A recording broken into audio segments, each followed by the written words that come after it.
Hello, good morning! Puto, ako na lang palang hinihintay. Kanina ko pa kayo hinihintay. Because of delay talaga ako. Ano niya, takmaban lang oh.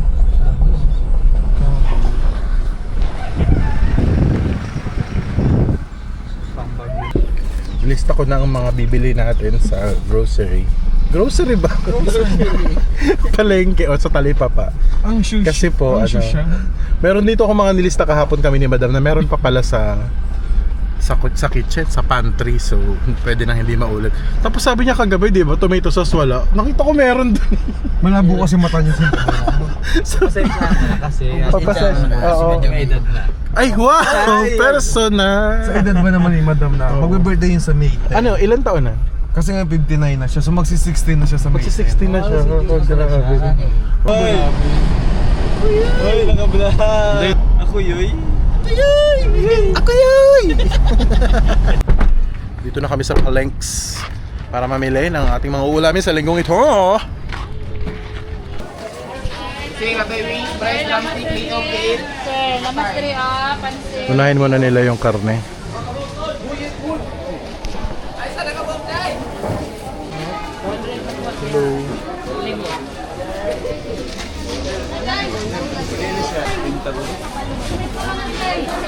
Ay, sir, buko. Slice. Pwede ano pa. Hello. Dito tayo sa suki ng TBT niyan. Kinikilo lang at saka mga pang estofado, pang Bicol Express, pang ano ba yung kay Madam, nakalimutan ko na eh. Buto-buto. Buto-buto. Nagbuto-buto pa eh para meron si pa. Madam buto-buto na? May umorder pa siya ng si buto-buto. Umorder pa ng buto-buto para meron pa dun sa PB House. Ay! Doon na kayo bumili sa Lomods. Pag napunta kayo dito sa Kalinan, tapat ng ginagawang flyover. Flyover po yung gagawin sa tabi ng Kalinan. Thank you. Bye-bye. Ayan. Kay Sir Paul, sige. Bukod sa dedication ni Baby Ace, ang isa sa mga layunin ko para ako nagpunta dito sa PB House this week para ipagluto sila ng mga kakaibang putahe na hindi man nila masyadong kinakain. Ketchup na din. Oh, sige, ketchup na lang doon. Adobo. Favorite ni Onji. Bukod pag plastic ang... Collagen. Hindi pa pedicure. Hi. Ayan, nalagay na. Isda tayo doon?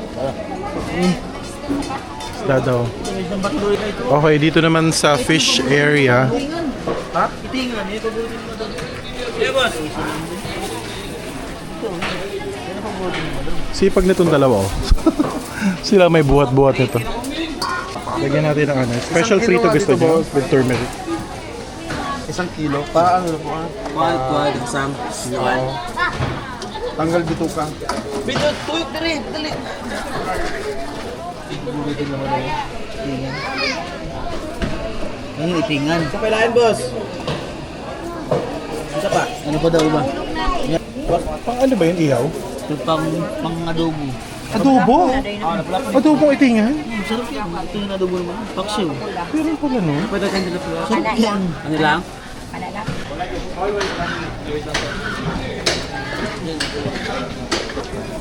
Lokot. Lukot at saka Balatan. balatan niya ay si cucumber. Oo. Hinati na. Oo. Kinikilaw. Slato. According sa aking recipe, ay may hipo na kailangan. Marami pang rin tayo. Sigang ba no? Yung hipo na yun, para yun sa kasi magiginata ang kalabasa ako. So, sa halip na hibe, totoong hipon gagamitin natin. Anjing, Elsa? Elsa! Yan ang favorite kong isda. Ano to? Pampanot. Ah! Tuwalya, para saan to, Master? Doon tayo ng, ano ba? Pangpapait. Papaitan? Pangpapait? Pero sinigang lang gawin natin. Sinigang na papaitan? Pwede pala yun. Depende. Marami na. Bigat. Lalamasin muna siya kasi para mawala yung yung dulas niya. Okay. Kasi ano yun Sa asin. madulas. Lalamasin Madulas niya, mo. no? Ang tawag din dito ay bakasi. Makasi. Bakasi. Tapos may pag niluto may sabaw. Oo. Ale siya na maliliit doon. May iba na ano ba? Oo. Ayan, hati lang. Ang laking tilapia naman ito. Hatiin na lang. Ang hirap lutuin kasi ang laki. Siguro mga 15 kagayat. Ha? 15 kagayat yung bang Kasi kagayat, oo. personal. Yellowfin. Yellowfin tuna. Yan ang nagiging tuna. Nagiging tulingan. Hoy! Ito yung tulingan. Ito tulingan. Ah, ito. Wala. Ito talaga nagiging tuna siya. Tuna. Yellowfin na yellowfin. Ay, yellowfin. Ito yung isda. Pag malaki na siya, tuna na siya. Ito yung isda na paborito ng mga walang buhok. Alin yun? Pampanot. Pampanot? Hoy! Wow, personal. Magbayad na kayo. Pabayad ba kayo? Oo, ito ba Pwede. yun? Ayoko nung... Tama yung joke, hindi pa kayo pabayad. Uy, ang bigot na yan. Dali nyo na kayo, ang lapit-lapit lang. Ito kaya masarap sa probinsya yung ganyan. Gusto mo na yung tinapay. Yan, sabi ni Melvin, gusto daw niya. Hoy! Ito ang putok. Ay, hindi na kailangan yun. Ito ang butok. Ito ang butok. Hindi yan! Hindi na kailangan. Hindi na nga kailangan ito kasi sa videos. Ito yun! Hoy! Bowling. Yan ang masarap sa kape. Ah, si pwede ba ito? Ubus yan. Ito, 1 month. Good mon. Eh, paano ito after 4 to 5 days pag nilabenta? Pwede po isa ulit. Tapos, kanang Gagawin po din. pulihan lang. Palitan lang. Oo, papalitan lang. Ano ba gagawin natin? Ibebenta ba natin? Hindi. Klipay? Ano tawag dito? 130 po. 134. Ang laki ng aglipay. Oo, nga, pero sa atin yung maliliit na, no? Oo, Yung, saka, oo. Pero parang ganito yung aglipay. oo, ganyan yung consistency niya. Pero bilog. Kasi yung isa, ugoy-ugoy. Ugoy-ugoy? Oh Yung my ganon. God. Yung may pula, ano tawag doon? Pande? Pande regular. 70 po. Pwede yun. Thank you very much. Yung may akin na ako na yung magdadala niyan. Ako na. Wala akong dala. Gabi ako rin wala. Ano doon ako sa mga Dala mo ng mga pera, mabigat yun. nagulay na lang. 490. Nandito na kami sa dry section na mga pangsangkap sa mga lulutuin natin. Ang dami oh. Kaya lang, arang ang sabihin na lang. O sige, dyan na lang sa iyo. Ilong bumbay. Ay, hindi mo Yun na siya page 2. Doon na kabuok. Ilong. Pengi ako ng Ito yung specific, ito yung general. munggo beans. Tol, kuha ka ng kamatis sa atin. Ano? Ang gabi. Walang munggo. Hi ate. Ate mag-hi ka nga. Ala, oy. Ganda naman ni ate. Shy type. Yung maraming tao dito. Socialize ko sa The Republic Market. Oo. Pero sa school, Dili. mahihain. Tago dyan ko pag pansiron. Mahihain si ate. Ayaw niya sa camera. Kuyo, kayo. Wala kay Vincent. Ang linis naman itong patatas na to. Parang tinanim sa bulak. Walang kadumi-dumi oh. Malinis. Ginger. Yes, magluluto ko na Kailangan mo dito. ng ano? Sila na pa dito. Labuyo. Konti lang. Sobrang konti. Oo. Pero more on ano yun, siling panigang. Ah, ganito. Hindi yan. Yan ba yun? Mukha, wala ka daw. Maliit lang. Oo, maliit lang. Oo. Gamay lang, gamay. Pero labo yung ano lang, 3 piraso lang, hindi naman pang ano lang. Ay, kompleto tanan. Excuse ako. Kompleto tanan si Shy type. Oh! Ay, na lang po. Saka ano? Te, labuyo. Labuyo. Ay, Tagalog pala. Marunong ka? Tagalogin mo. Ang dami! Darungin mo, darungin mo. Ako naman Bisaya. Tagalogin mo. Ay, sige. English. Ay, English. Sige, English speaking. Bugobe ko dito. Ayun, Coco Mama, ininom mo? 7 po ang carrot. Akala daw niya gatas yung Coco Mama, nilantakan niya. Hindi. Ano yung patatas? Grabe naman yun. Ako na. Sa lahat sa ito na yung mga iba. Dito na sa tandaan. Quail egg, 1 piraso lang. Oh? So quail eggs, 10 pieces kasi per pack. So ilan? Hindi ako magluluto. Kakain ba kayo? Siyempre naman. Konti lang ako yan. Konti Kasi lang. diba ano yan? So mga ano lang, Mga 3. 10 lang kaya ko. 3. 3 kulang daw, 4. Sige. 4. Tapos munggo. Munggo, yun, munggo, po. beans. May 20, may 40 din. Munggo. 1 piraso. Ham na nakakain. Dairy cream. Dairy cream. Butter. Butter. Oo. Ano lang Yeah. po, butter cup. Pwede na yun? Oo, Yung pineapple. ano, O yung nakakan. Para yan sa estopado pang marinade. Ano to, Star Wars? Star anise. Pero, Asan po dito? ito. Ito. May malaki pa. Gusto mo? Hindi yan na lang. Pang Okay na to. Christmas party na yung sinasabi mo. Star anise po. Ilan? Star anise, isa lang. Laurel. Isa lang din. Ito na yung Coco Mama. Isa lang din. Isa lang. Ang dami nga yun. Oo. Okay na yun. Pang ano lang, panghapunan. Mas Wag maganda pang pag Christmas sobra. party. Oo. Dalawa, Coco tatlo. Mama na ano, I think dalawang malaki. Okay lang. Sige, pwede. Dalawa. Ano pa? Meron kayong ano? Meron kasi po. bago, alamang. At maliit, malaki. Alamang, ano po. Anong brand? Maliit lang. Alamang ba yan? Bet pink. Naraya. Ano siya? Virgin. Ito pag black, ano na kuli atay na gano'n. Hindi na po. Sure na. Ano pa? Ano tong ito na yung barrio pesa? Alamang, Coco Mama, sitaw, sigarilyas, pork, sili. bay leaf. Saging na sabay yung wala yung pang estopado natin. Doon tayo bibili. Oo. Na-miss ko yung mafran. Wala niyan sa Luzon. Oh, guys, walang ganito sa Luzon, oh, yung mafran. Dati meron yan noong unang panahon nakabote. Pero dito sa Mindanao na Oyster lang siya. sauce. Ay, meron ako doon Kumpleto na ate, paki-void. Hindi pwede. Joke lang. Saka ito bumalat. Ano yan, sir? Mastering ring? Ginamos. Hello, tapos nalaglag yung camera. Hoy. Yan ay ginamos. Yan ba yung ginamos is parang bagoong? Bagoong. Yan ang bagoong Bisaya. Sa atin kasi yung ginigiling ba, pinaprocess yan kasi parang binuburo lang. Ginamos, oh yan oh. Magkano yung isang ganyan? Sa mga pakbet. 120. Oo nga mo. Dahil tapos na silang mamalengke. Ito ang kanilang dessert.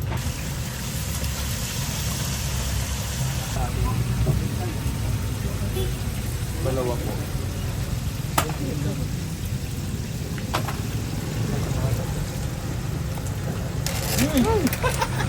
Nalaglag pa. Bawal daw kumain. Trap. Oh. Ayoko na. Baka kasi masobrahan ako. Tumikim din ako. Ang ganda pala dito sa ano, no? Sa Cambodia.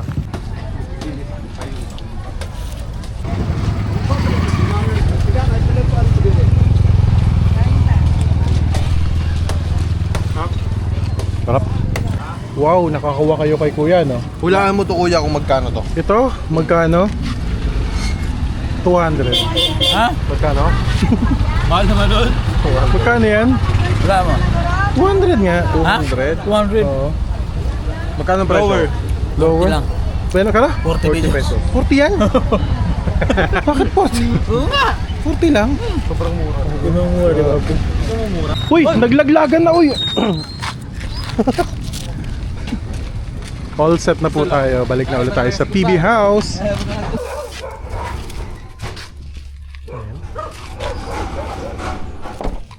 Marilyn, hello.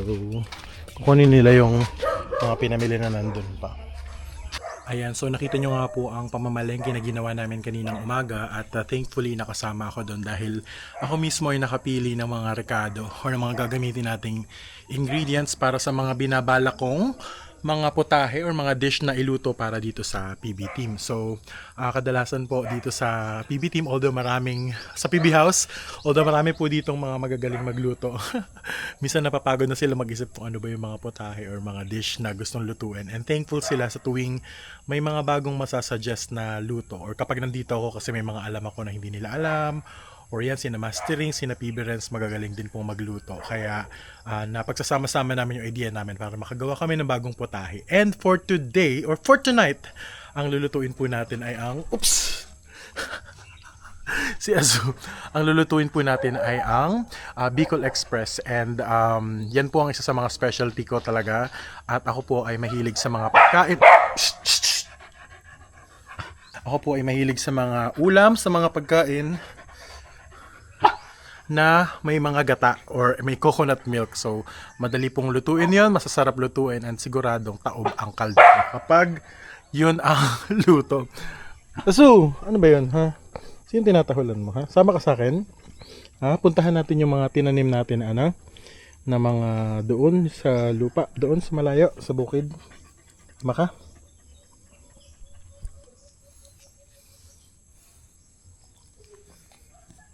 Mabaho ka. Jun, musta dyan? Kailan dyan? Titingnan ko lang yung mga tinanim namin ni Melvin doon. Yun. Balita ko kasi ay dito sa Davao, nito mga nakaraang linggo or araw, sobrang lakas ng ulan. Kaya hindi ako magtataka or magugulat kapag tabi! Psst! Tabi! Padaanin mo ko! Si Azu naman. Shh! Tabi! Gusto pa akong kagatin. Oh, ngayon mauuna. Hindi po ako magtataka kung ang mga tanim natin ay inanod na ng ng putik or ng tubig. Kasi tinan nyo po itong mga tanim din. Alokbati ba to? I don't know. Parang may mga may mga daloy ng yung putik, parang dumaloy talaga siya. Nagsituyo na rin talaga nga pong mainit at pag maulan, biglang salit-salitan yung weather. Tapos natatandaan ko doon namin tinanim ni Melvin yun. Kung maalala nyo po, may tinanim kami na winged bean, merong lettuce, may arugula, tsaka may isa. Uy, para may sibol yung iba. Baba tayo.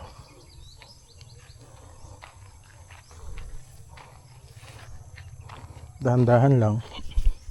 Nung last time po na nagtanim ako dito, sobrang sakit ng bewang ko. Nahirapan ako, kaya thankful tayo na kahit paano maputi-puti na. Oh. Ayan, sumibol ang mga winged bean. Oh, yan oh, ganda ng sibol. At gumagapang na to. Yan oh. Gumagapang na po siya pero walang tukod. So papatukuran ko kay Melvin. Ngayon ay tuyong-tuyo sila pero ang ganda ng sibol.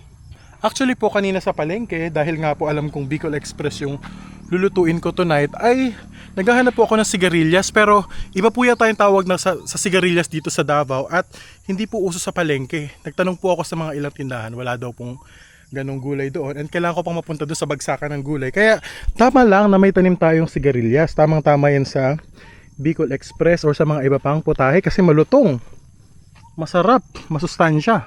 Meron na po siyang gapang pero wala siyang tulos. So kung hindi tonight, bukas magpapasama ako kay Melvin or kay Junjun para lagyan po siya ng tukod ng tulos para may gapangan po sila. Nakakatuwa naman. Nakakatuwa naman, may sumibol. O di ba? Ayan oh.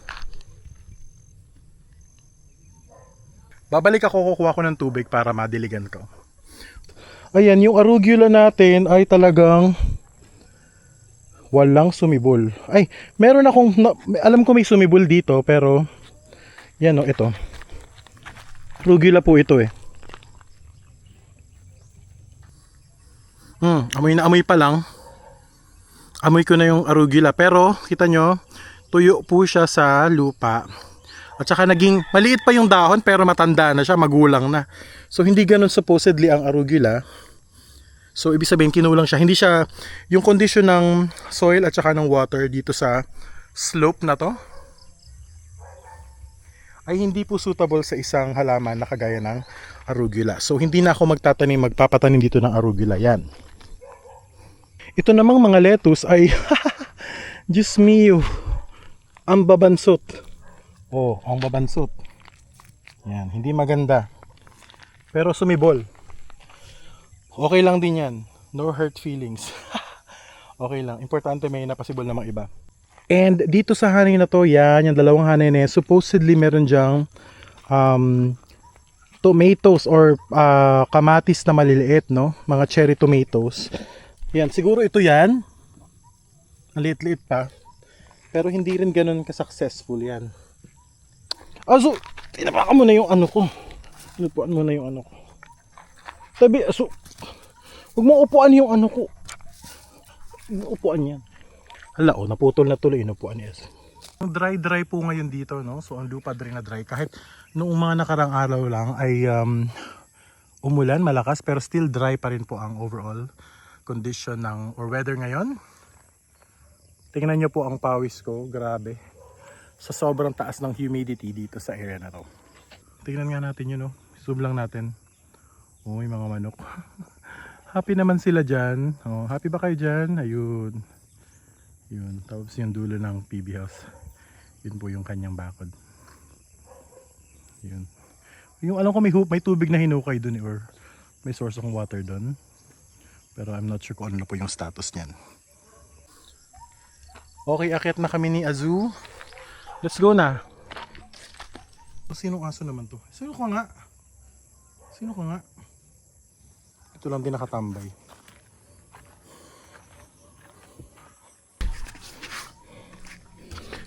Dito sila madalas magtambay. Sina Mastering Ring, sina PB Renz. Ako naman ay minsan na minsan lang makakahiga dito. Habang wala sila. Dito muna ako.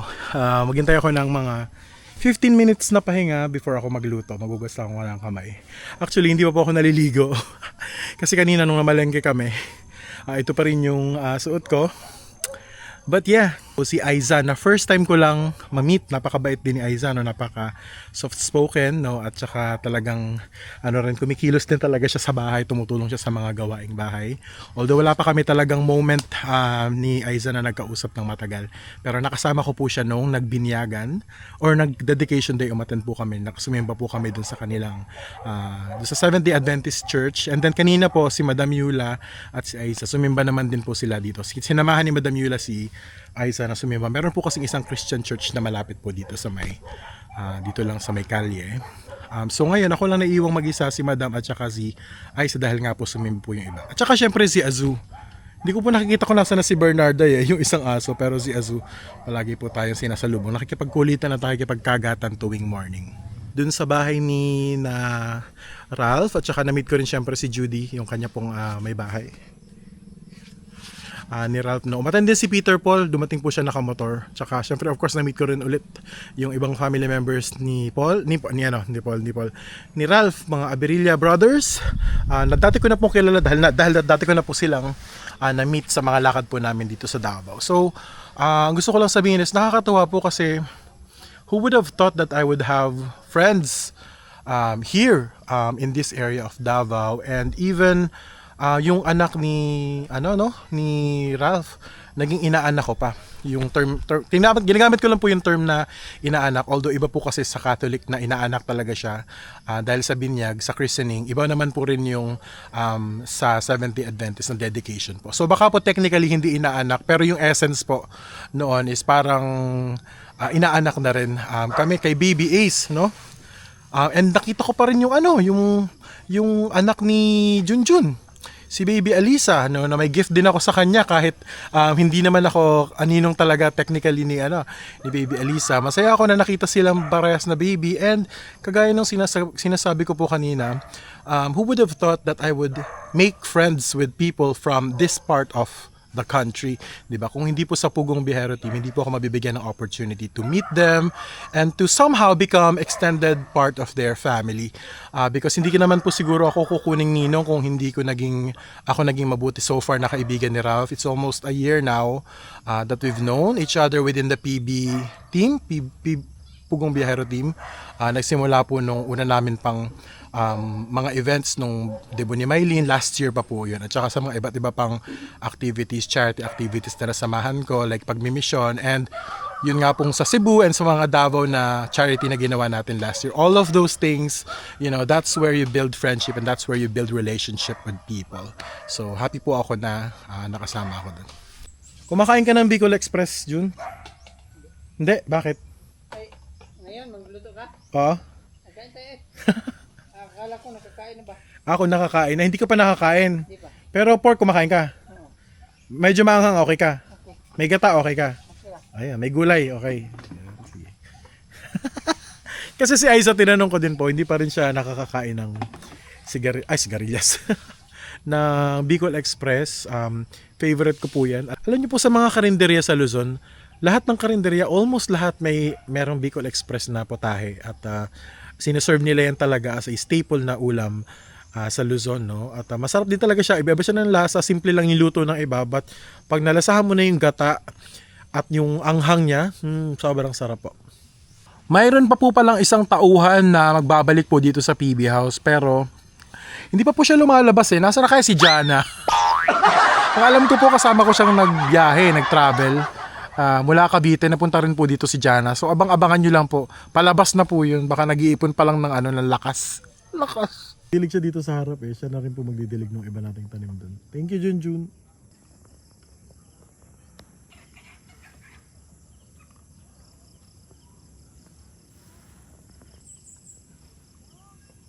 Okay, now the sun has set. It's already 5:59 a.m. Let's go and eat. Eat na agad. Let's go and cook our dinner, our ulam for tonight, which is yun nga po ang Bicol Express. Wala pa ang mga PB boys. No? So, mag-umpisa na tayong mag-gayat-gayat.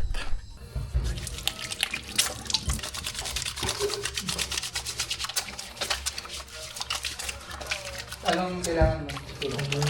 Yung mga ano lang po, sili, sitaw, pork, alamang, and coco mama.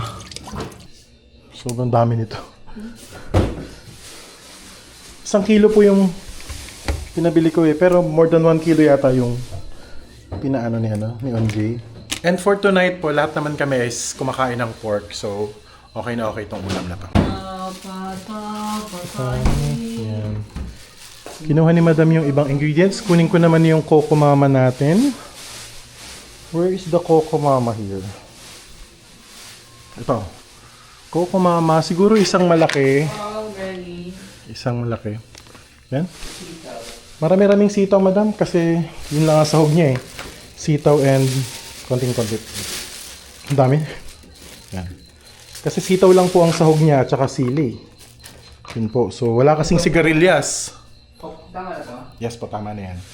And then yung alamang, sa Manila po, ang suki ko talaga is yung Barrio Fiesta alamang. Matamis po yun. May matamis, may spicy sila, may original. Pero ito na yung choice natin for today. Ang cut niya is, mas maliit pa dyan, Madam. So siguro, half of that. O yun ang Bicol Express or gising-gising type yung luto. So mas maliit pa siya. I-chop mo siya ng knife para easier for you. Yes, ganyan yung size niya. Okay, dadamihan ko ng sibuyas, siguro 3 para lang flavorful. Tapos yung bawang natin, tatadtarin ko rin yan. Itong siling na to, hindi ganito sa Luzon, di ba? Ang siling Ito mahaba. yung maliit, nandun. Labuyo, hindi. Ayan, yan. Perfect size yan. While si Madam ay nagkakat, ako naman ay maggigisa na ng baboy natin. Yun lang, kasi panggisa ko yan. Mga ganyan. Oh, very good si Madam. Oh, dali.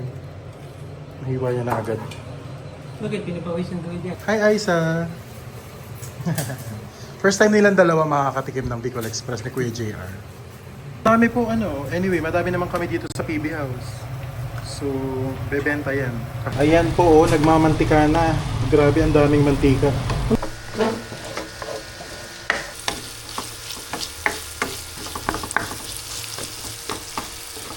Okay, ibabalik ko na ito lahat. Tapos tutubigan natin para lumambot siya.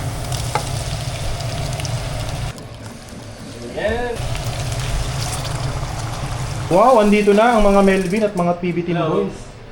Mango! Grabe, sarap! Grabe. Uy, wow, ano yan? Daming pasalubong. Ang dami nyo namang pasalubong. Nagsimba lang kayo. Ang dami nyo ng pasalubong. Siyempre. Wow, ano yan? Ganito kay Father. Wow, galing kay Father. Ayan, ostya. Grabe naman, para naman ang sarap-sarap niyan. Wow, talaga. Oo, masarap talaga yan. Papalambutin lang natin. Pero ayoko nung sobrang lambot eh. Ang tampo. Biglang umulan at alam nyo naman ang ulan ay blessing sa mga magsasaka. At swerte nila dahil nakabalik na sila dito. Gutom na po. Pasensya na. Hindi pa na to. Tagal namang maluto. Sorry, ano oras na ba? 6:30 pa lang naman. Sa ngayon naman, aamuyin natin ang kung ano ang brand na to. Palengke brand siya. Ang tawag sa kanya ay Sulu. Halagang alamang special. Okay, cheers. Hoy! Hindi alak Uy! yan. Hindi ba to? Kung hindi alak yan. Ay, Na-miss ko yun. Namiss mo? Alin na namiss mo? Yung alamang. Nilalagay sa mangga? Sa mangga? Alamang, mahilig po kasi si Onjay sa alamang. I think si Ring Ring din mahilig doon sa alamang. Gusto mo na rin? Ilang linggo na lang. Ilang linggo na lang makakain na ulit ng alamang. O diba po, ang bilis maubos ng sabaw, no? Lalagyan ko pa yan ng konti. Hindi ko sure kung anong klaseng alamang to, no? So, definitely, ibang-iba siya sa alamang ng Luzon. Yung sa Barrio Fiesta, yung brand ko talaga na medyo matamis. But let's just trust the process. Kung sinasabi nilang alamang to, edi alamang. Kung maalat man siya, lalagyan natin ng sugar to, complement the taste. Bale, ito po kasing alamang na to. Gawa po pala siya sa Milo. Hoy! Iba yun! Kain na tayo. So, yun na yun. Hindi anuin pa yan. Tiwala na ba ako na malambot na yung karne? Okay lang. Kasi manipis naman po yung kape. Pinakat na namin yan kanina sa palengke. Fresh gata. Yan.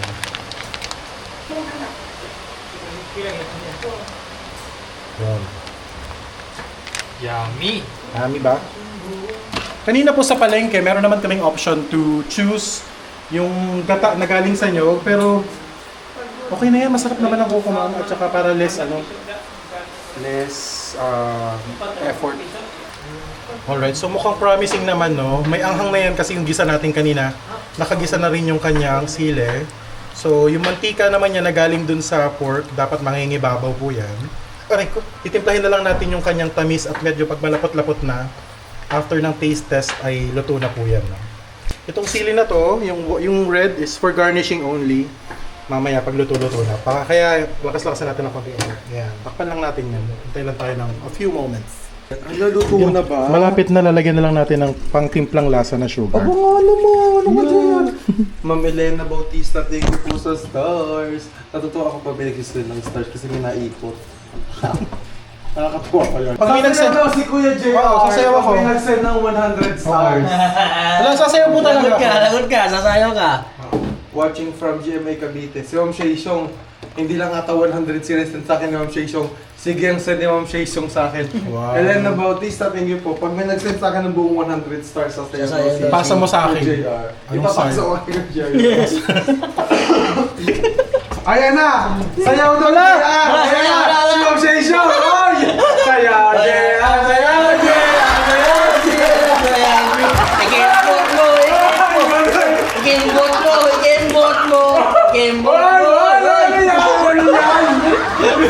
Tinitigman ko yan. Gusto tayo mo kay Ma'am Shaishong, nag-send ng 100 na stars. Totoo ba? Nahulog na ito! Ito na po yung finished product natin. Lagyan lang natin ng garnishing na white, na red na sili. Salamat sa kay Ma'am Shaishong na hanggang ngayon nag-isang pa rin ng stars. Uy! Tikman natin ha. Sige, go na! Binay doon na. Ito ang bagay dyan. Yun, grabe yung kanin. Usok talaga. Konti lang yung konti lang. Konti lang pala yun. Ano lang. AI lang po yun. Bakit siya tinawag na Bicol Express? Parang yun yung ng taga Bicol, parang recipe nila yung nila. Oh, bakit nga Express? Bakit? Nagpa-quiz pa eh, no? Kasi pag natikman mo talaga, wow. Wow, kaya daw Express. First time nga nila. Kasi tinitinda siya noong unang panahon sa tabi ng train station, sa Bicol, sa Express. Express train, yon. Nasa Bicol Express. Yan. Ayan ang nangyari sa akin. Madam, kamusta na? Oh my God, it's so super yummy. Thank you so much, JR. Kasi ngayon lang uli ako nakakain ng Bicol Express. Lalo na dito sa Davao kasi hindi nagkaganito ang Davao. Hindi ganong to eh. Hindi siya masyado. So sa Manila ko lang siya nakakain. Tsaka sa Bicol. At sa Bicol, yeah, of course. Nalungkot ako. Nalungkot ka! Wala, sorry! Hindi masarap. Wala! Kaya naubos yung pagkain ko talaga. Hindi kasi yung sili, pag kinakain ko yung sili, naku, napaka-yummy. Kamusta naman? Personal. Yung luto. Paborito ko yun eh, Bicol Express. Bicol Express. Paborito din ng misis ko yun. Yan din lagi. Ano yan? Paborito din ng asawa ko. Ano po tayo? Bacol's Fresh. Because fresh. Yeah, obvious naman. Kamusta naman ang first time tumikim? Isa, first time ni Isa. Ay, sa first time. Ay, salita dito. Ha? Salita ka. Masarap naman. Totoo. Yung totoo. Sige, tumulo na. Ay, sa tumulo. First time up. Tama-tama lang po yung ano. Yung angang. First time ni Isa Sarap po makatulog. yung kata. Oo. At saka first time pala niya isa makatikim ng luto ko pala. Yun. Diba? Oh! Oh! Ano po? Kamusta naman ang luto? Masarap talaga. Ngayon Totoo. pala ako nakakain. Oo, First time mo rin pala. So talaga sa Davao hindi nagluluto ng ganon? wala ako nakakain. Ng Bicol Express? Hala! Oo nga talaga. Totoo nga ang balita. At least nag-enjoy sila. Ano po to sa gana po sa dog food sina Azu at saka si PB. Pero sa ngayon ay patitikmin sila ng lutong bahay. O di ba Azu, salamat sa pagsama mo sa akin kanina ha. Nung napunta tayo dun sa ano ha. O, dudumihan mo na naman ako. Ang dumi-dumi ko, hindi pa naliligo. Tama na, sige na. Okay na, magbabay ka na sa mga subscriber natin. Bye-bye! O, nagbababay siya. O, tinan niyo. Bye-bye!